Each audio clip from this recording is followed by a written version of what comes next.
everybody. Thank you for joining.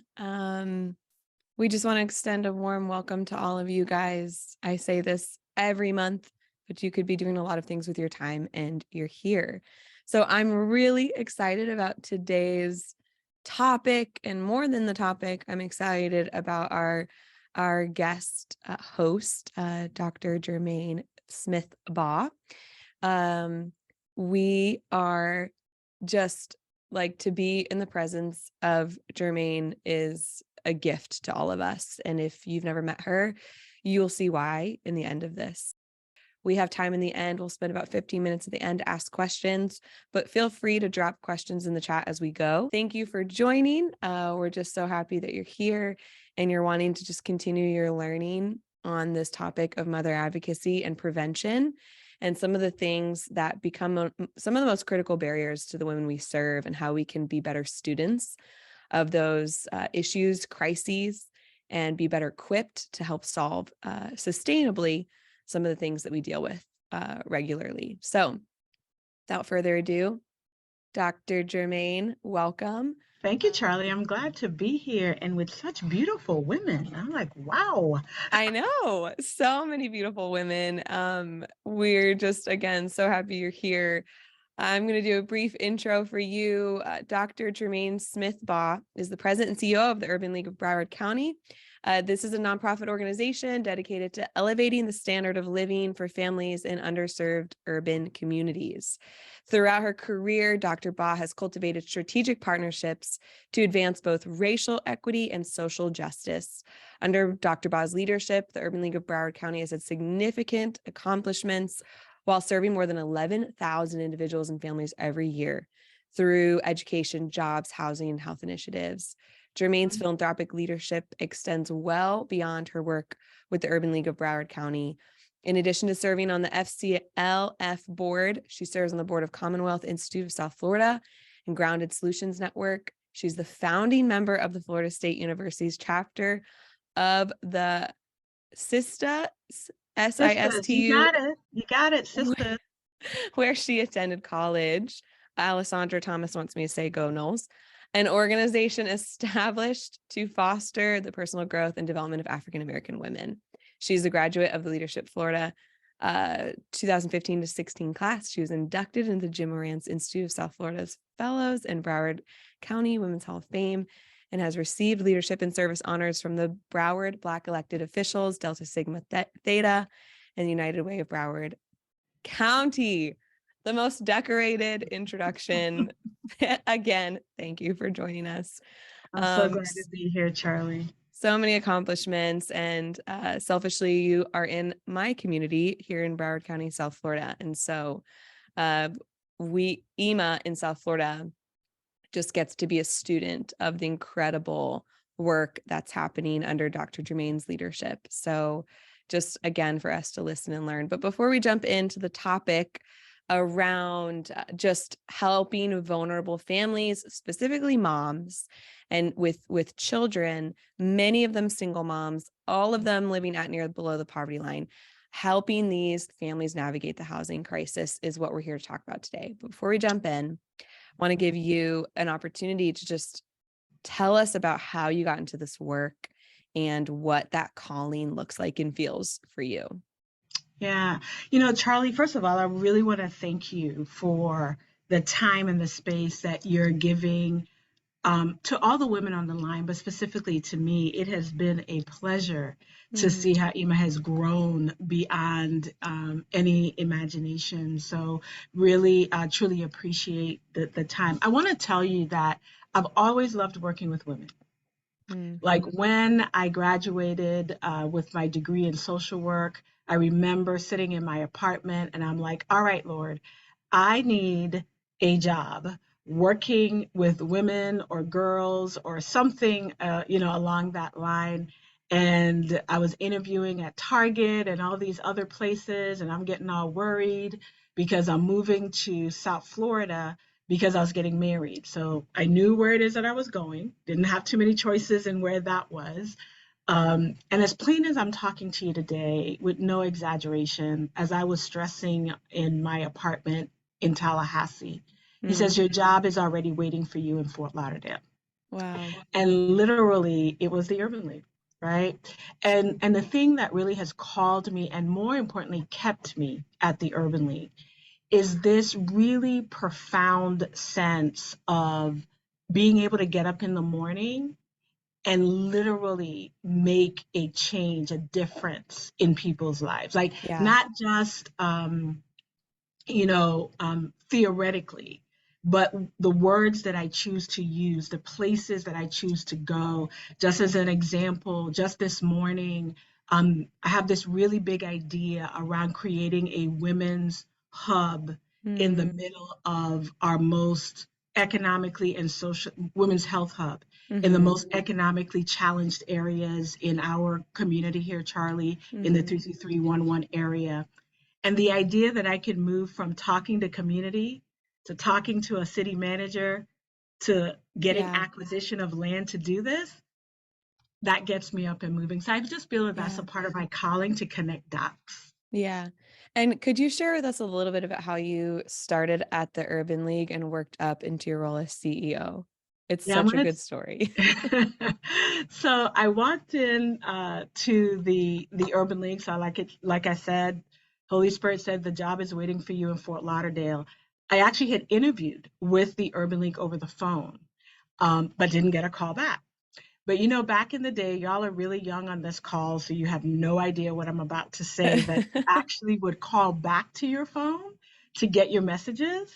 So, yeah, there was no hit the button. You called your number, got your messages. So I called back to my phone number, got a message that the Urban League wanted to meet with me the next day. Had no idea what the Urban League was. I had just driven in to Fort Lauderdale with my U-Haul behind, a hatchback Datsun. But I found it. I found it. Got my one good suit out and went to visit the Urban League. And I literally sat there and they said, we have a position that Mm. is working with 50 girls in 2 elementary schools. The whole budget for the program, including my salary, was $50,000. So I Wow. started at the yeah. So I started at the Urban League making probably about $23,000 a year, um, with master's degree in hand. Wow. I say to people, you just got to love the work, and then the rest will Yes. follow, right? So literally, I came in, started working this program. That was a $50,000 program. Um, Loved the concept of arithmetic, reading, technology, and science was the concept of the program. So before STEM and STEAM was, sexy, we were doing Hmm. something back in 1996. And I grew the program in a year from an elementary program of 50 girls to a middle school program and Mm. then to a high school program in about a year, quadrupled plus the budget. I guess the powers that be around said, well, if she could do that with this program, That's let's right. just expand her territory, right? So I Yeah. moved from being a coordinator of one program to a director of a few. In a year and a half, I was literally cleaning up my office on a Labor Day, and the CEO walked down the hallway and he said, I need to talk to you. And all I'm thinking, like Labor Day weekend, this is like a Friday. And Mm. Charlie, all I'm thinking is, what did I do to get fired? Because Hmm. nothing good happens at 4 o'clock on a Friday when your boss walks down the hallway and says, we need to talk. But he was offering me the position of the vice president Mm. of programs. And I was 20 something years old at the time. People reported to me I could have been their daughter. So I learned a Mm. lot along the way. And, some of that I've shared with you. And then about 10 years later, the opportunity to become the president and CEO landed on the desk of, well, the CEO of the Urban League of Broward County landed on the desk. And I have a simple philosophy about life is that I don't Mm. tell myself no. Mm. Other people need to tell me no. And if you even tell me no, I actually may not believe you until there's a exclamation mark on one side and a hell no in front of it. So other than that, I'm going to keep coming at it. So Yeah. for the last 16 years, I've had the opportunity to serve as the CEO. It's one of my favorite stories. I just love the picture of possibility that you demonstrate. And I hope that encourages and inspires just many of us walking in our own journeys of where we're supposed to be and the longevity. Like it wasn't this quick fix for you. It was you have deep roots in this Yeah. space, and it's Hmm. because you stuck with it and Yeah. really following the Holy Spirit, just staying obedient in that work, whatever it may be, and that you started small. And Yeah. so all of us here, Real small, Charlie. Real. yeah, yes. And it's that long obedience in the same direction. And it's just such a testimony of possibility. And so I think that even leverages your experiences, leverage how you do the work that you do today, that you're not this CEO that is in really far proximity from the communities that you serve. But I love the way you put it, that, you're in the conversations with the very people that are the recipients of these services and these opportunities that you are now turning around and providing to Hmm. community members, and can talk to people at the highest level of decision-making authority in this community and the value that how you design programs. So although the Urban League in Broward does a slew of things, which I just briefly described, and we'll get into a little bit more of what exactly those services. Hmm. One of the ones that we want to talk specifically about today is housing.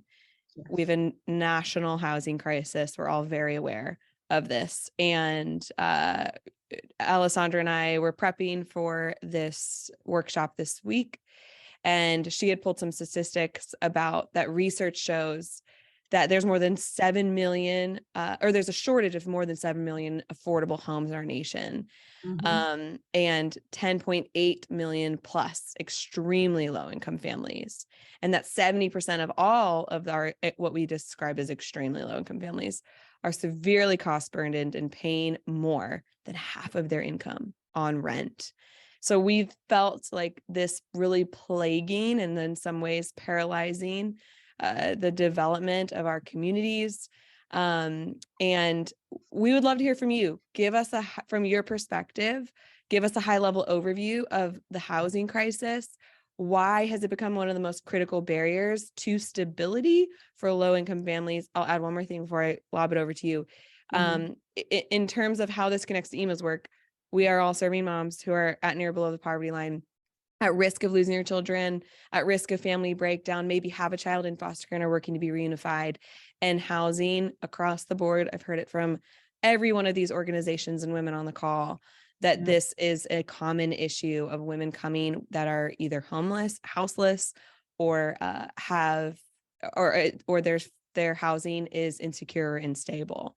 Hmm. Um, so this deeply connects to our work because we see that's a Absolutely. lot of why children are being removed from their families because Hmm. they're houseless.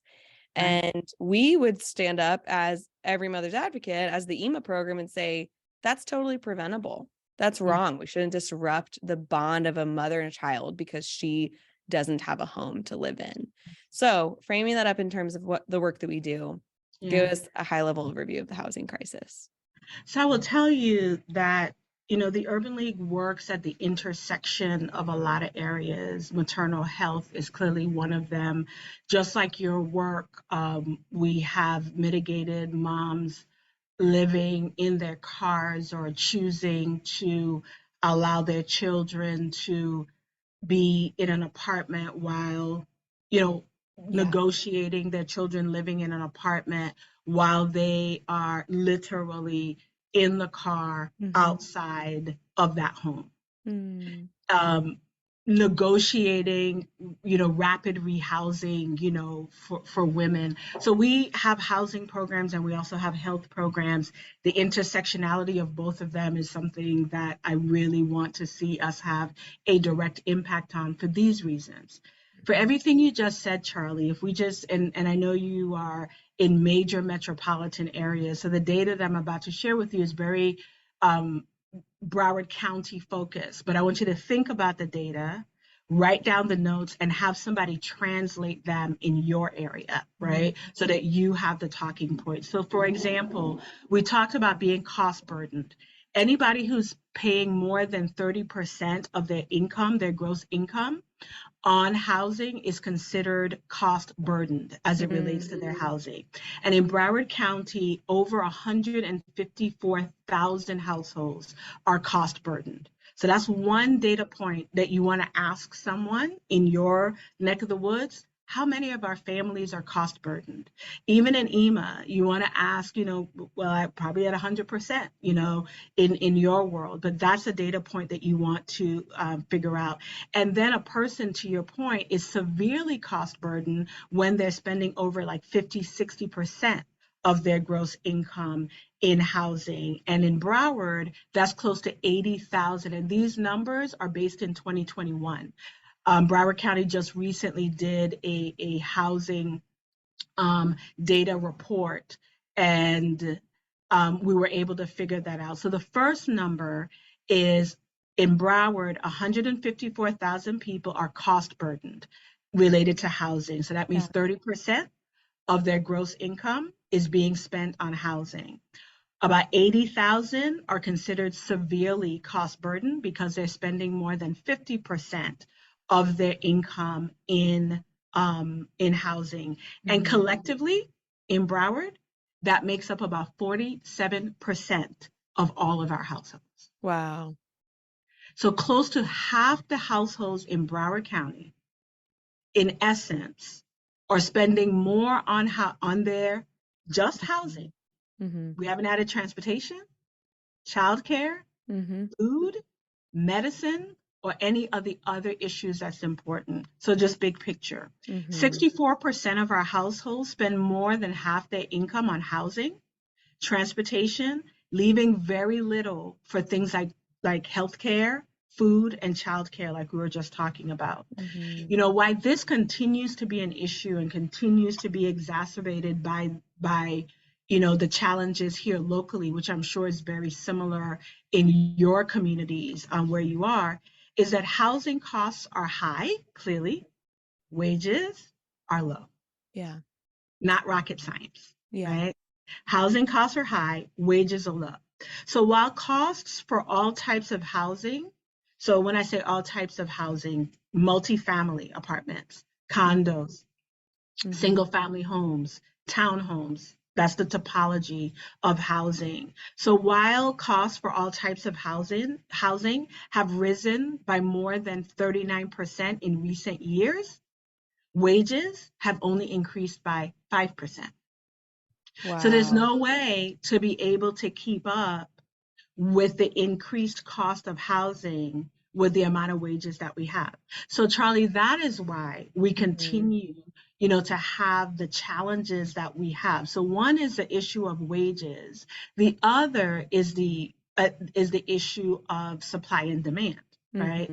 There's simply not enough housing at affordable rates for the people that need them. So if our families are the most vulnerable, and when I say most vulnerable, because they are at risk of losing their children, that which makes them the family unit, right? Then, unless we're going to be solving for wage levels, which of course then is education and opportunity and the like, and then on the other side, solving for the supply issue of the Right. demand of housing, we're going to continue down this spiral. And many of our families are either at risk, like you said, of losing their children Yeah. or cannot be reunified based on the criteria, right, of what reunification takes because they can't afford the housing that it takes. I have a boy and a girl. I need 2 separate beds, 2 separate Right. rooms, all these different rules. And I have had this conversation with our leaders. And, they would look at me and they're like, yeah, I get it. I said, I don't know about you, but I didn't sleep in my own bedroom. Mm-hmm. And they will admit, you're right. I Mm-hmm. slept to the head. My brother slept to the bottom. And we Mm-hmm. were up in the same bed together.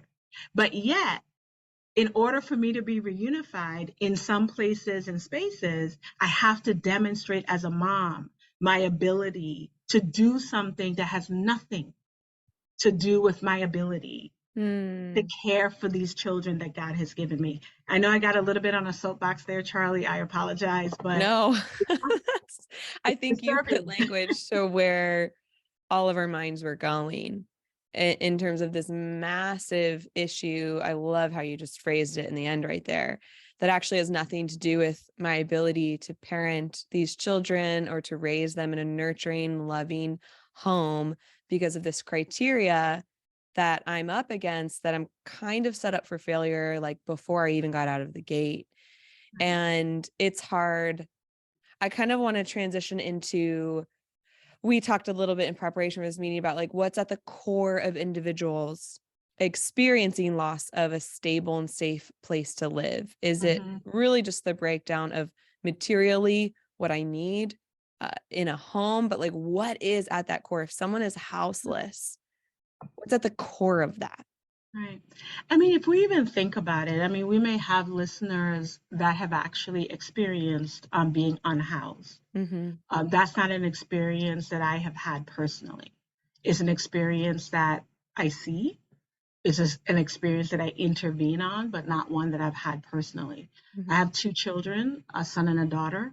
When they left the hospital, the same house that they came to when they were zero, X Mm-hmm. days old, is the same house that they go to today, right? Mm. They have no idea what it means to pack everything in a box and you got to get out by Yeah. a certain period of time. They don't know what that's like. I'm a social worker and I still connect in that. I do these things called drive alongs with my staff. Mm. So when we go and we visit homes, like, so if they're doing a home visit, I go with them, just to ride along, keep myself grounded because it's easy Yeah. to get caught up in this paperwork, right? And at times when I would go, and one in particular, I said to one of my staff when we got back into the car, I said, "Do you notice that how long has the young lady lived here?" She says, "Oh, probably about 6 months now. She's doing really good." I said, "Yes, I agree. But have you noticed that none of her boxes are unpacked?" Mm. And she never noticed that, right? What's the significance of that? What does a home mean to us? It means stability, right? Yeah. That's the place that, in the example that I gave for my children, they know home. Yeah. It alarms me, Charlie, to this day that people have to call me as my daughter's 15. Can you direct me to your house? Because I'm trying to drop your daughter off. I'm just like, she should know the address by now. She's only had one address, right? My husband does But the what, same thing. yeah, so it's like, but what about the kids who have had multiple addresses in one year? Mm. What about the family, like to the point of I just don't unpack because we don't know when we have to leave? So I think this core issue and the experiences that we think about when we think about vulnerability and families and so forth, and even as advocates for us to put ourselves, in those spaces of what not having a home or being vulnerable of losing your home puts you in the mindset of nothing is stable. Yeah. Everything can slip from underneath you. And that is really, a scary place to be. Yeah. And how that just has this cascading effect on everything else, your Yeah, relationships, how you spend your time, how you make decisions. right. And even the Um, loss of community, yeah. right? It's like I think I don't get to know the neighbors. It doesn't even matter because you're not going to be here long, Yeah. right? So that idea of, back in the day where, oh, such and such is having a baby. We're so excited because we know that's lost, Mhm. right? Or if you needed help. My mom was the mom on the block that all other moms would come to, Mhm. and all the other children knew that you go to Miss Smith's house Mhm. if something happens, right? We lose that sense of community. So when we think about the vulnerability of the women and the children that we work with, right? Mhm. And the families that we work with, that loss of community, evidenced by, the issue of housing creates another level of challenge for us to think about as advocates. Mhm. Because the reality is I share in what you started with in terms of I will never I don't know what that feels like. And quite honestly, I probably never will. And for me to get to a place in my life that I am on the street with my kids, like it just would it won't happen Mhm. because of the support system and the community that I have. So thinking about stripping your life down from all of these really key stable pillars that often come in the form of people that Yeah. love you, Mhm. spaces you belong in, that you can Mhm. always go back to, that being eliminated now, uh, from your ecosystem, if you will, is a loss. And it is Mhm. certainly at the core of what many of these individuals are experiencing, on top of how you laid the foundation of some of these families and what we're the communities we're setting them in, and then what we expect, like what we're Right. giving and then what we expect in return aren't equal. Right. And Charlie, just one other thought on that. Again, not knowing, we will never know all the experiences of our listeners, but I know my experience and experience of family members. This interjection, right, of what begins to turn the apple cart over Mm-hmm. is the injection of standards or the judgment of what is good and what is not good, Mm, right? And I think that, many of us, when we might look back on our life, like, if mm-hmm. DCF, Department of Children and Families, had come into our lives, man, our life Right. would have been a whole lot different, right? Maybe there were some times where, and I'm not talking about, extreme abuse or Sure. whatever, but as soon as that is interjected into a family's life, Yeah. their life is changed, Right. right? It's changed. And I think those are some of the things that, we have to really consider, and why, to your point, prevention and the Mm-hmm. work that the advocates are doing is so important. Mm-hmm. So important to particularly Black and Brown families who are at the height Mm-hmm. of the numbers of removals and slower to be Mm-hmm. reunified, right? And we got to try to bridge that, because once that starts, it's like that snowball effect. Yeah. Yeah. What needs to change in the conversation or narrative around affordable housing? And yeah, what are some of, maybe not the misconceptions, but what's some of the language shifts that need to happen? What's something we need to know when we have these conversations, and how can we use our own voices? Yeah, and let's be clear, we got big voices, right, that we can Mm. use. I have to tell you, my thought around this actually was generated by my niece, who is an attorney in New Orleans. And I was dropping her, we were chatting, driving, and she says, Auntie, you know what y'all problem is? I don't know who the y'all was, but I guess I got into the y'all's category. um, you all make affordable housing a poor people issue. Mm. Affordable housing is not a poor people issue. It's an everybody issue. Everybody wants an affordable house to live in. Right. The millionaire doesn't want to spend more on a mansion than he can afford or wants to spend. Mm-hmm. So housing affordability is everybody. We all want to live in a space that we can afford.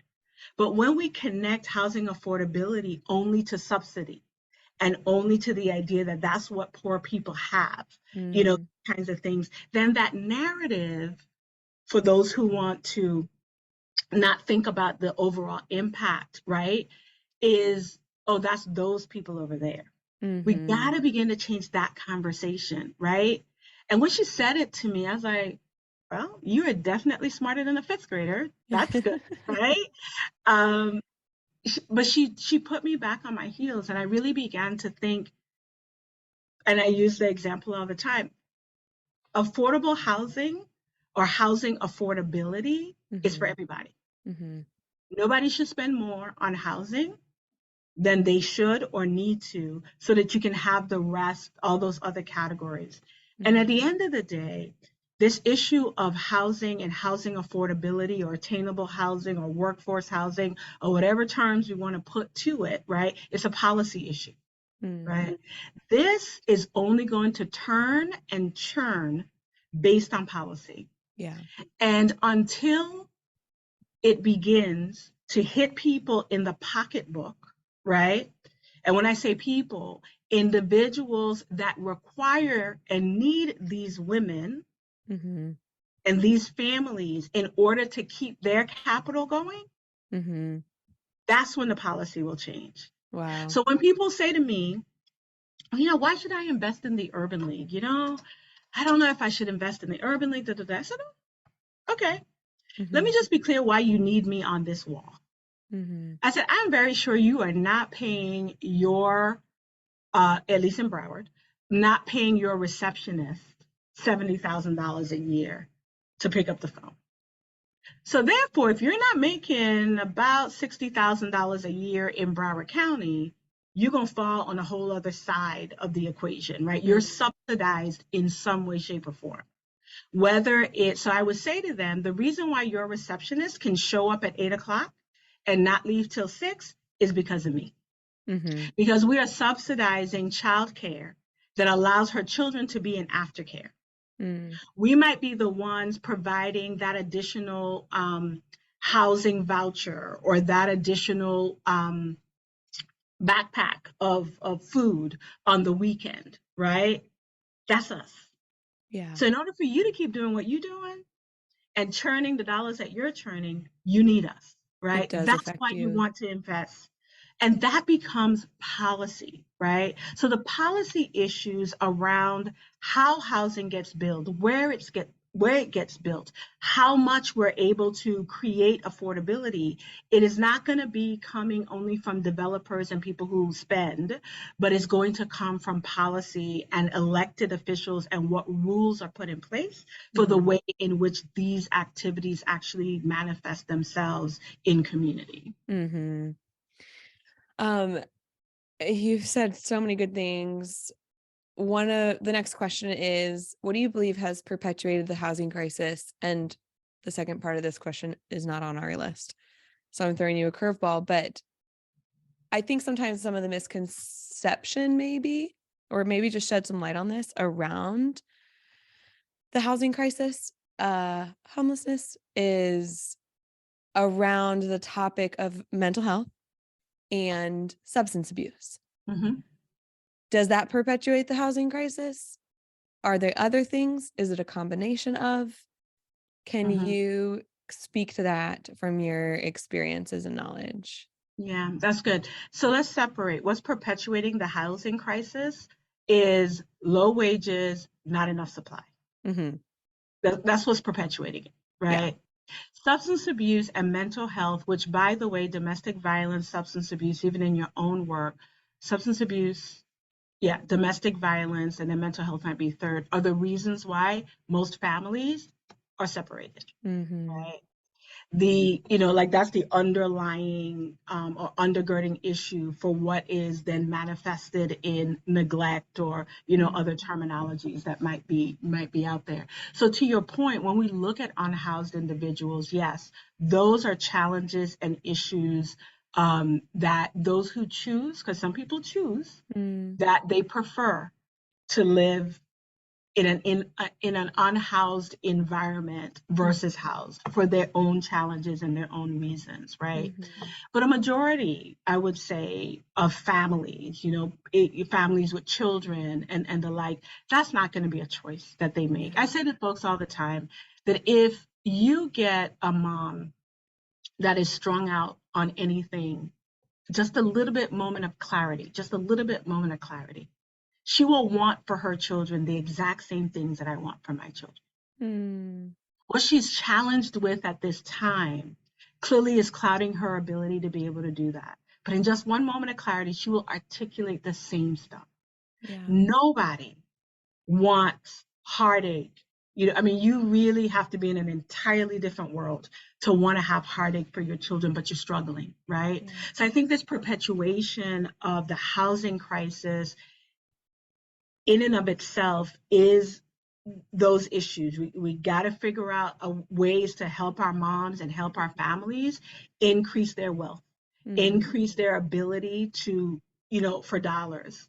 so that they can spend it in a way that helps to create self-sufficiency and sustainability for their families. We Yeah. got to be able to push policies that creates a greater number of affordable housing affordability units for families to have options. We may need to rethink the way that we think about housing, right? That not everybody gets the 3 bedroom, 2 bath, picket fence type of a thing. We're going to have to rethink the way in which we house people so that they have safe places to be, Mm-hmm. right? That may not be congregate, living. Mm-hmm. And then, of course, yes, substance abuse, mental health, domestic violence is Mm-hmm. definitely a part of the equation. Yeah. Which kind of segues us into our next. We love the Urban League's 2025 empowerment goal, which is an Mhm, audacious goal that says that is aspiring to see every American live in a safe, decent, affordable, and energy efficient housing on fair terms. Can mhm. you expand on some of the initiatives that you guys are working on to get to Yeah, this North Star? You started to touch on it, but I wanted to give you an yeah. opportunity. So real quickly, many of you may have urban leagues in your area, and most urban leagues, every urban league responds to their community in different ways. But some of the similar pillars that you might find, so here in Broward, we run comprehensive housing counseling programs. So really pushing folks that are able to move toward home ownership toward that opportunity so they can build assets for themselves and for their families. The other thing that's really important in this equation when you talk about fair terms, right, is credit scores. That Mm. thing, right? That even those of us who may have college degrees, those student loans are real, right? And they impact your ability to afford rent in some cases, and then being able to be eligible for loans, et cetera. So one of the things that we work really hard on is also financial literacy Mhm. and financial education, so that whatever dollars that you do have, whatever is available to you, how do you use it as best as you can to get to those asset building goals that might be there. We also do workforce development and training. So that's important. Again, getting people into certifications and jobs that helps them to move toward higher wages so that they Mhm. can be more sustainable. And then the other big thing that we are doing is using our land assets to construct housing that is affordable. Mhm. That is probably the last big thing, Charlie, that I'll be doing Mhm. here for the Urban League. We have control of about 20 acres of property. And what we're thinking, well, let's not just talk about it, let's do something about it. Mhm. So we will be working very diligently over the next few years to deliver what will be, at least to date, the largest number of units in housing affordability, close to 500 in the topologies of townhomes, villas, and multifamily dwellings on this 20 acres. And I'm just prayerful that Yeah. it'll come to life because we got to do something differently. Yeah. So those are some of the things that we do. Are you seeing other urban leagues following in that model around the country? Yeah, so there are definitely other urban leagues who are partnering with developers to produce affordable housing units. In Miami, I think they have under control close to 1,200 affordable Wow. housing units there. They've been doing this for decades. So I think, so yes, I do see more urban leagues getting involved in that because there's also, a social enterprise to that that helps us to sustain, our mission and who we are. Yeah. And these, I mean, in terms of financial literacy and workforce and affordable housing, there are players in every city that are working really hard on these things. And we just need to be aware of who is doing those things Hmm. and not just who's doing them, but who's doing them well. And so Yes. I can vouch for Urban League and say they've figured out these systems and structures that are client centered, family focused, and is doing them very, very, very well. Really driven towards seeing outcomes and seeing them happen sustainably is important. And so I know that we'll wrap up with this and then we'll open it up for questions. But I know that this topic feels so daunting and big for professionals that like live, breathe, eat, drink in this space. It feels overwhelming. So we can only imagine how more overwhelming it feels for a volunteer advocate who has a whole other full-time job, but is, being really willing and obedient in this season to lock arms with one mom and her kids and see them achieve stability. And so like for us to just be here, be listening, listen to it again at another time, for us to be aware with those talking points. I love your points, Dr. Germaine, on talking through like just the policy piece. It Mm-hmm. helps us use our voice to better advocate for moms and what they need. And a voice collective is always stronger and louder than when our voices are isolated from one another. So with Mm-hmm. that being said, last question is second last question. How can we support moms very practically? How can we support moms who are experiencing a housing crisis? I think one of the things I really would suggest, particularly because you're serving as volunteer advocates, and it's really hard to do what I'm about to say because you're looking at the person in their face and they're telling you, I don't Mm, have any place to live. That's hard, yeah. right? I've seen it, I've been there. But you can't take it all in, right? You cannot personalize all of it because then all of them will be living at your house. That's Yeah. what will happen, you know? You can't solve it all by yourself. Mhm. So the couple practical things. One, you got to know the resources that exist in your community. Almost have it like, in your hip pocket. These are these. So think about it in categories, right? A rapid rehousing situation. Who does that the best in our community? For somebody who needs rental assistance or mortgage assistance, who does that best in the community? So you just have your resources that are available. If you live in a small community, maybe or smaller community, maybe you got the person on speed dial, like you actually have a relationship, take them out for coffee, whatever it takes, right? To be able to have that direct, opportunity to call them. And then I would also say, just practically, I would, and maybe this would actually, I don't know, Charlie, but this would be the advice that I would like to leave Okay.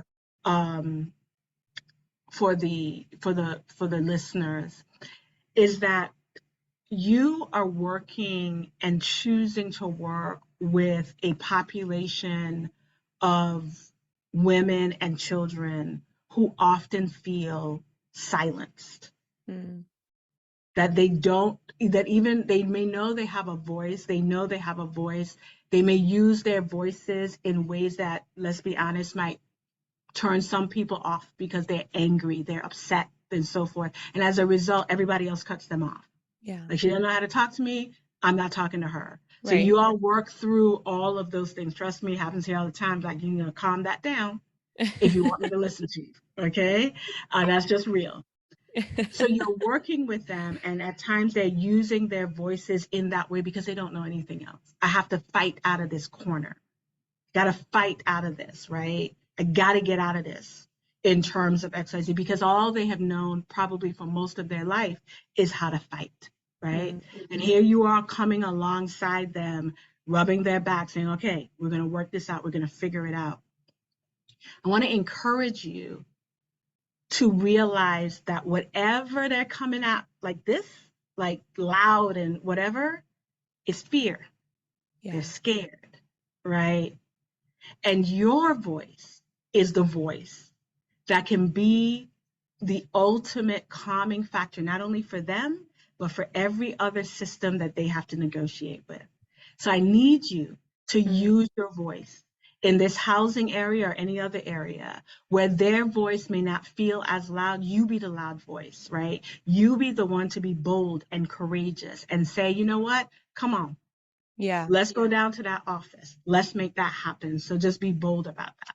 Yeah. That's so good. I'm seeing a lot of heads nodding because in this space, when you're working with women, moms who are scared, we can sometimes be the punching bags. And what you're saying is like, that's okay. Even biblically, like that's exactly what Jesus asks us to do sometimes is to be that outlet, but then also in return to be of a resource through our voice. So Right. I love that. Let's jump into a few questions. Are there any financial literacy courses for teens or training for teens Mhm. at the Urban League? Yes, I will tell you that we incorporated into our after school and summer programs, but I'll give you a suggestion that if you like working with a small group of women and you want to introduce it, many of your financial institutions, just name them, all of them, every single one of them have, majority, have curriculum specifically from all the way from elementary through high school, Hmm. and then they even have created curriculum for elders and so forth. But even that you can then bring them in to be able to provide that resource, so it's not something that you have to figure out, but you bring in experts to do that, and they will do it at no cost. Yeah, we are looking into doing something similar with Truist. Yes. And yes, we've had that same experience and have been able to even flip through that curriculum. It's very impressive and it's Hmm. centric on like that client demographic or that family Hmm. demographic and their ability to apply it. So that's great feedback. Any workforce training for teens that you're aware of? Yeah, so with our workforce training, most of it, because we really believe in training that ends or culminates with certification. So we are not a certifying workforce entity. So we partner very directly with our college and our universities. So being able to connect on that level, so whomever your school board is, they often have certifications specifically for teens. There are teens that graduate with associate degrees because they've figured out how to Mm, navigate the system, right? So even as you're working with your moms, getting an analysis of where they either ended school or the like, and then calling in your local college, local university to be able to do some, let's call it educational career planning, might mhm. also be another tool that you can provide for them. Great. Do you see homeowners more or less willing to work with you? I guess that means in terms of like as a renter? Oh, so we actually have homes in our own portfolio. Okay. So we don't necessarily work directly with other homeowners, but I will tell you there are definitely models that I've seen out there where people who have homes who really understand this issue, have a heart for this issue, that might have multiple residences, Mhm. that, and I forget where this model has played out really well. So just like how if you're looking for a house, they put it on to the websites, etc. Mhm. They do exactly the same thing for rapid rehousing. They're willing Oh to my put their gosh. homes out up for things Amazing. like this. So I forget the state or the city, but those are things that you can begin to cultivate, right? Yeah. Because some people do have that. Yeah. They have spaces. Yeah. They have those resources. This is a good question. What is the average length of time for helping someone find housing stability, considering some of the solutions mentioned, increasing finances, improving credit? What's the average length of time when it feels It, so immediate, the Yeah, need? right. So let's define housing stability, right? So assuming you mean the person gets into a home, whether it's rental or like rental, then paying 100% or subsidized and the like. I would tell you that in talking to my staff, we might go from a rapid rehousing situation to a long-term, not when I say long-term, like long-term hotel stay Mm-hmm. type of a thing. That could take months, Mm-hmm. because in Broward, we have such a shortage Mm-hmm. of affordable units for rent that a person will find themselves in, and I don't consider that stable housing, right, at all. But being able to, it could take months to be able to do that. And then if you're really moving toward a greater level of sustainability, because everything is so contingent on that credit score, your background screening, all of that, it could take you a significant period of time, like a year or more, to really get them into a place in a space where they can truly afford it, Mm, that it's decent, fair terms, those kinds of things, because people are not living in places that are fair terms. yeah. The moment Yeah. you're spending $2,200 a month on a one bedroom, one bath in Broward County, you should be paying mortgage. Mm, That's ridiculous. Nothing about that is fair to me. yeah. You Yeah. know? Yes. How would one apply for the affordable housing program you mentioned developing in your development project? So when we get there, I'm still, there's still some time, lots of time.